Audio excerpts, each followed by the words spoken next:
प्यारे बच्चों, चलिए मैं एक लेकर के आ गया हूँ बहुत इंपॉर्टेंट प्रश्न आपके लिए, जो कि आपके एग्जाम में अक्सर ये पूछा जाता है। ये प्रश्न है थेल्स प्रमेय। आपके एग्जाम में ये 5 नंबर का आता है, लेकिन बहुत सारे बच्चे होते हैं जो इस प्रश्न को छोड़ देते हैं। लेकिन हम आपको इतनी आसान भाषा में समझाऊंगा कि इस प्रश्न को अगर आपके एग्जाम में आ रहा है तो आप छोड़ेंगे नहीं। तो चलिए क्वेश्चन को देखते हैं कि कैसे हम बनाएंगे। क्वेश्चन का रहा है थेल्स प्रमेय। थेल्स प्रमेय को हम प्रमेय 6.1 कहते हैं और इसका नाम है आधारभूत समानुपातिक प्रमेय। इसे हम इंग्लिश में कहते हैं बेसिक प्रोपोर्शनल थ्योरम। इसे शॉर्ट फॉर्म में हम बीपीटी कहते हैं। और पहले हम जानेंगे कि ये थेल्स प्रमेय होता क्या है। तो देखिए, थेल्स प्रमेय कह रहा है कि यदि किसी त्रिभुज की एक भुजा के समांतर अन्य दो भुजाओं को भिन्न भिन्न बिंदुओं पर प्रतिच्छेद करने के लिए एक रेखा खींची जाए, तो ये अन्य दो भुजाएं जो होती हैं एक ही समान अनुपात में विभाजित होती है। अब देखिए, इस प्रमेय को आप किसी भी आसान भाषा में बोल सकते हैं याद रखने के लिए। कहेंगे कि किसी त्रिभुज में एक भुजा के समांतर खींची गई रेखा अन्य दो भुजाओं को समान अनुपात में विभाजित करती है। अब चलिए इस प्रश्न को कैसे सिद्ध करेंगे, इस तरीका को जानते हैं। सबसे पहले आप लिखेंगे यहाँ पे कि दिया हुआ है कि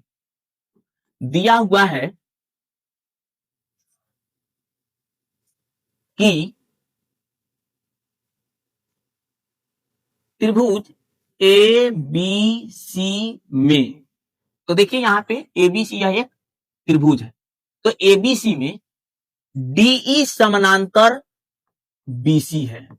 यानी यह जो डी रेखा है ये बीसी भुजा के क्या है, समानांतर है।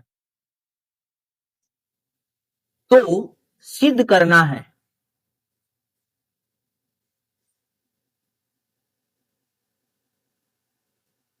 कि एडी बटा डीबी इक्वल टू एई बटा ईसी। तो देखिए, कह रहा था ये प्रमेय कि किसी त्रिभुज में एक भुजा के समांतर खींची गई रेखा अन्य दो भुजाओं को समान अनुपात में विभाजित करती है, अर्थात एडी बाटा डीबी इक्वल टू एई बाटा ईसी। अब देखिए, इसके बाद हम लिखेंगे यहाँ पे रचना।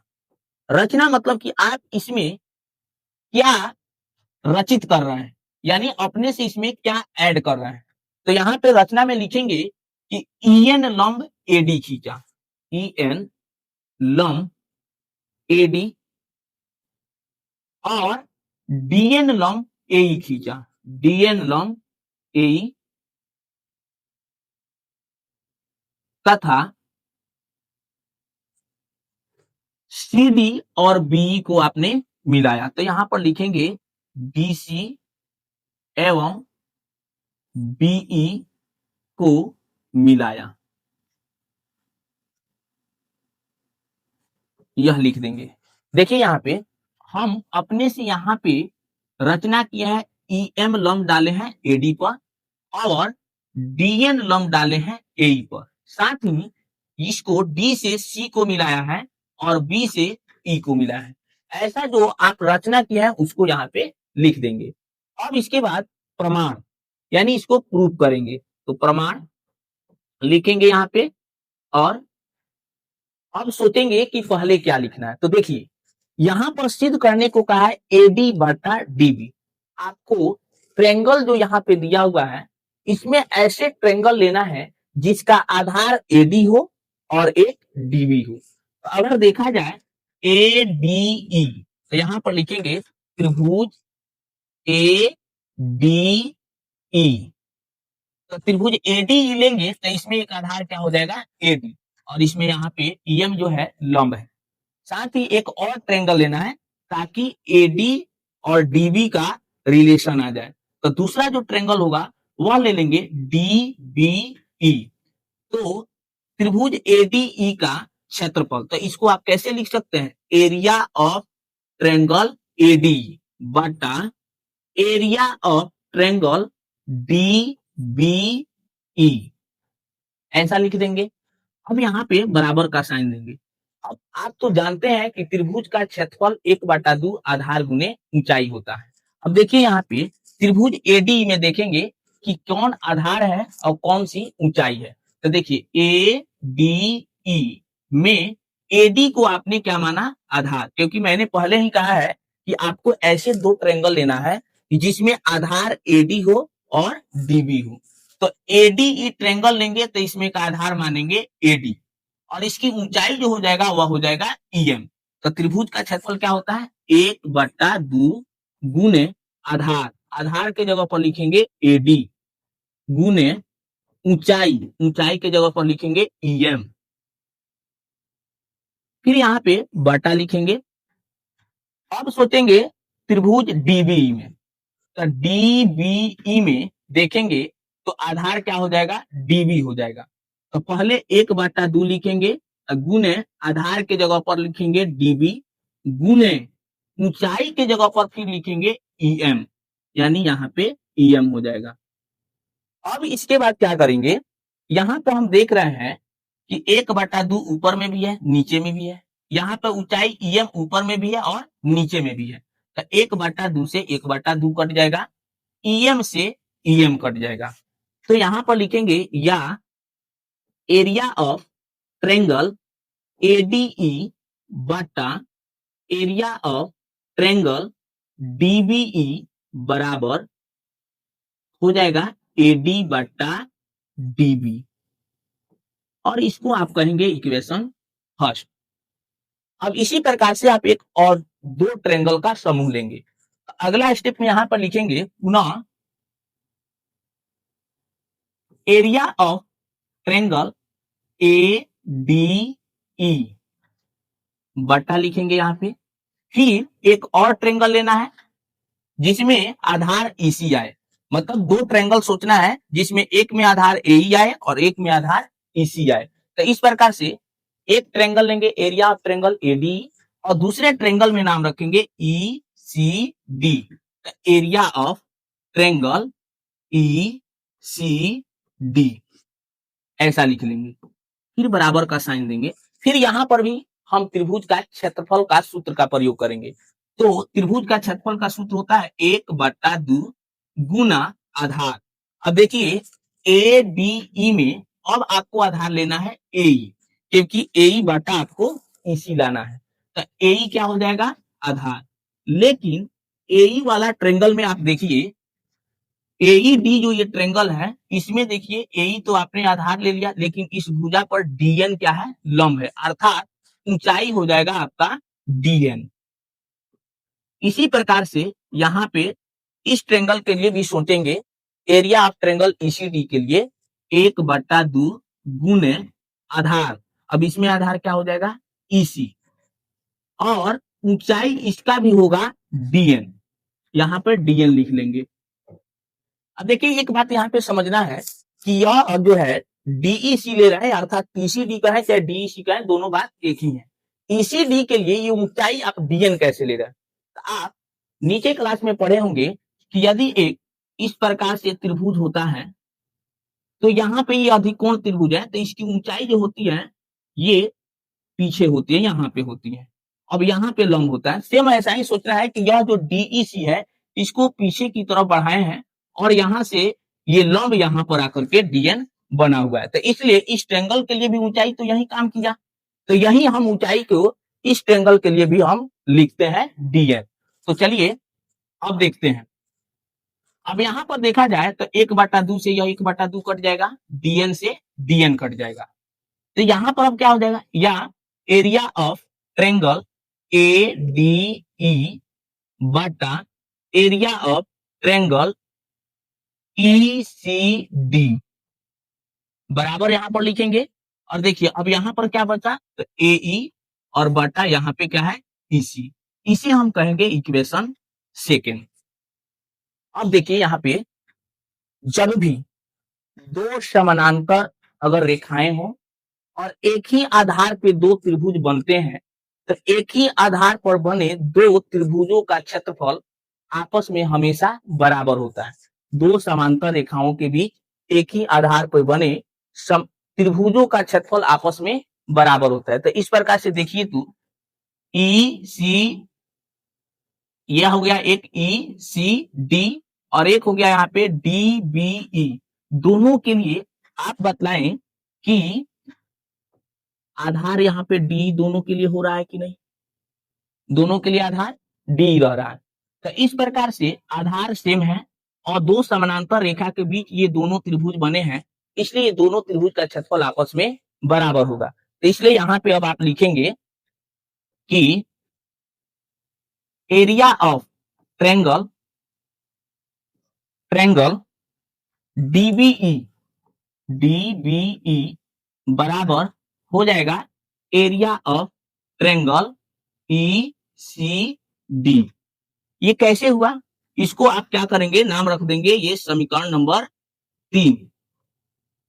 ये कैसे हुआ, तो हम कहेंगे दो समांतर रेखाओं के बीच एक ही आधार पर बने त्रिभुज का क्षेत्रफल आपस में बराबर होता है। ऐसा यहाँ पे आप लिख सकते हैं, ये बात यहाँ पर लिख सकते हैं कि दो समांतर रेखाओं के बीच बने एक ही आधार पर त्रिभुजों का क्षेत्रफल बराबर होता है।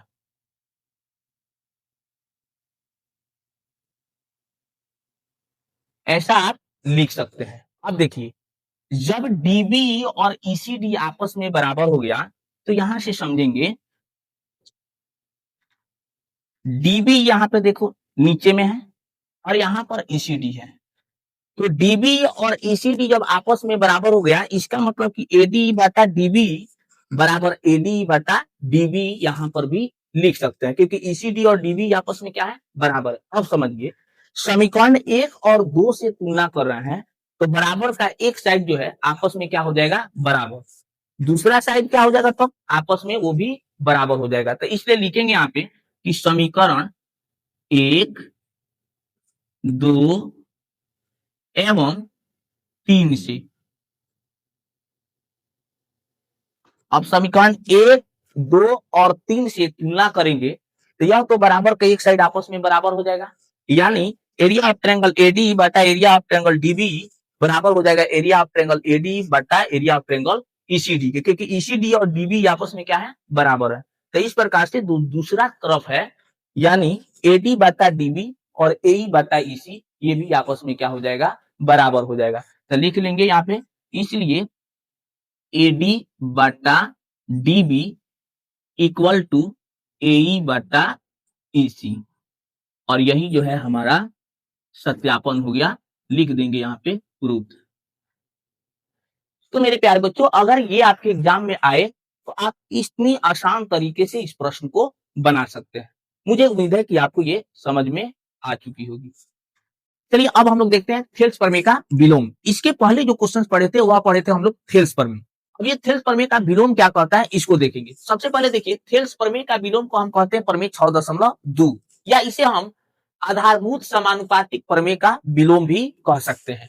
अब देखिए ये क्या कहता है, कह रहा है कि यदि एक रेखा किसी त्रिभुज की दो भुजाओं को एक ही अनुपात में विभाजित करे तो वह तीसरी भुजा के समांतर होती है।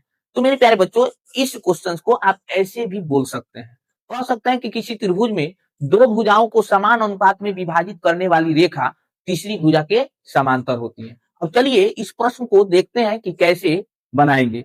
इस क्वेश्चन को बहुत ही हम आसान तरीका बतलाने वाले हैं, बस आप इस वीडियो में बने रहें और इस वीडियो को ध्यान पूर्वक देखें।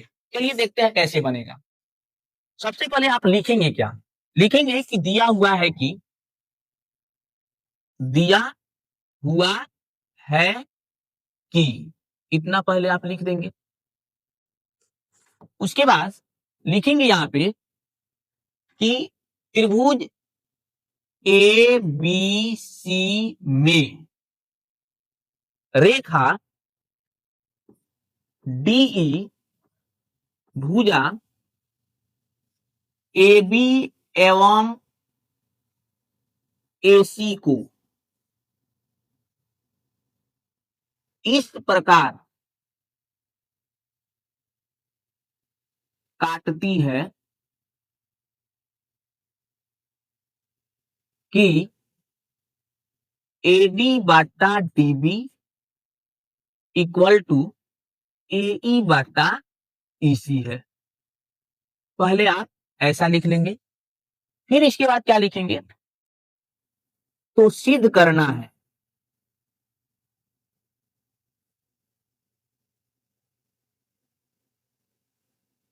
कि डीई समानांतर बीसी, ऐसा लिखेंगे। यहाँ पे तीर का निशान लगा देंगे। अब देखिए, अब इसके बाद आपने अपने से इसमें रचना किया है। क्या किया है, तो डी से ई डैश को मिलाया है। तो यहाँ पर लिखेंगे रचना में लिखेंगे डीई डैश समानांतर बीसी खींचा, ऐसा लिख देंगे। अब यहाँ पे प्रमाण लिख करके और इसके बाद लिखेंगे, सबसे पहले लिखेंगे कि माना कि डीई समानांतर बीसी नहीं है, ऐसा लिख देंगे कि डी समानांतर बीसी नहीं है, तथा डीई डैश समानांतर बीसी है, ऐसा आप लिख देंगे।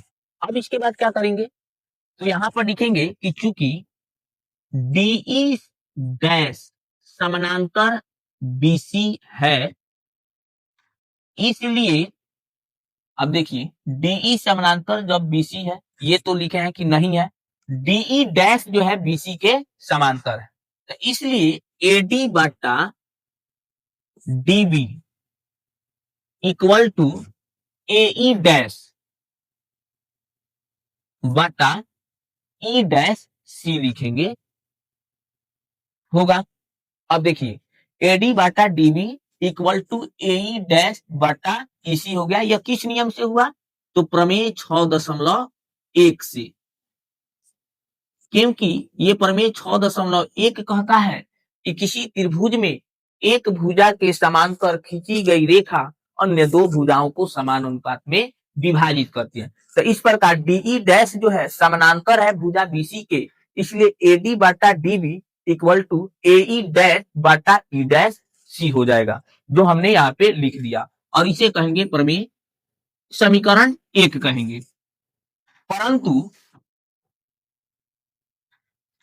एडी बटा डीबी इक्वल टू एई बटा ईसी, यह जो है दिया हुआ है, तो यहां पर लिख देंगे दिया हुआ है, यानी दिया है लिख देंगे, और इसे कहेंगे समीकरण नंबर 2। अब समीकरण 1 एवं 2 से तुलना करेंगे, 1 एवं 2 से,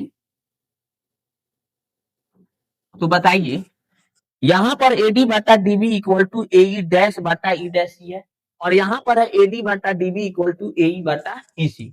तो हम देख रहे हैं दोनों समीकरण से तुलना करेंगे तो बराबर के एक साइड जो है बराबर है, तो इसलिए दूसरा साइड जो होगा वो भी आपस में क्या हो जाएगा, बराबर हो जाएगा।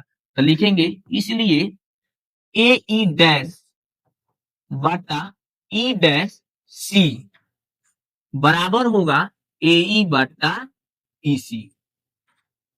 अब इसके बाद क्या करेंगे, अब लिखेंगे दोनों तरफ एक जोड़ने पर, तो यहां पर लिखेंगे दोनों तरफ एक जोड़ने पर, तो यहां पर है ए ई डैश बटा ई डैश सी, इसमें भी एक जोड़ेंगे, फिर बराबर है तो बराबर देंगे, और यहां पर ए ई बटा ई सी और प्लस 1। अब यहां पर देखिए ए ई डैश हो जाएगा प्लस, यहां पर एक है तो अपने से अगर इसके नीचे हम एक दे देते हैं तो ई डैश सी और एक का एलसीएम क्या हो जाएगा, ई डैश सी। अब ई डैश सी से ई डैश सी एक बार में कटेगा तो ए डैश जो कहते हैं आ जाएगा, प्लस है तो प्लस, एक से ई डैश सी में भाग देंगे तो ई डैश सी, और ई डैश सी से एक में गुना करेंगे तो ई डैश सी होगा। इसी तरीके से इसको भी यदि जोड़ेंगे तो यह ए ई प्लस यह वाला जाएगा गुना हो जाएगा ईसी, अब बाटा में क्या हो जाएगा ईसी। इसी तरीके से इसका भी हमने एलसीएम निकाल करके बनाया है। अब देखिए A E dash plus E dash C बटा ई डैश सी, और यहाँ पर है AE प्लस EC बटा EC। अब यहाँ पर फिगर से देखें, AE dash plus E dash C, इस दोनों को जोड़ेंगे तो यह भुजा बनेगा AC। तो यहाँ पर लिखेंगे AC और बटा में यह E डैश C ज्यों का त्यों लिखेंगे। फिर यहाँ पर बराबर है तो बराबर। फिर देखिए AE प्लस EC, तो AE प्लस EC, तो ये दोनों मिलकर के बनेगा भुजा AC। तो यहाँ पर लिखेंगे AC, अब बटा में EC। अब देखिए AC और AC यह कट जाएगा, तो इसलिए क्या बचेगा, E डैश C बराबर EC। तो E डैश C और EC ये आपस में क्या आ गया, बराबर। लेकिन देखिए यह तभी संभव होगा जब E डैश और E एक दूसरे पर क्या हो, बिंदु संपाती हो। तो यहां पर लिखेंगे परंतु यह तभी संभव होगा जब बिंदु E डैश एवं E संपाती हो। ऐसा, तो इस प्रकार अगर ये जब संपाती हो जाएगा तो इस प्रकार DE डैश और D रेखा एक दूसरे पर क्या हो जाएगा, संपाती हो जाएगा। तो लिखेंगे यहाँ पे इस प्रकार DE डैश एवं DE रेखा संपाती होगा।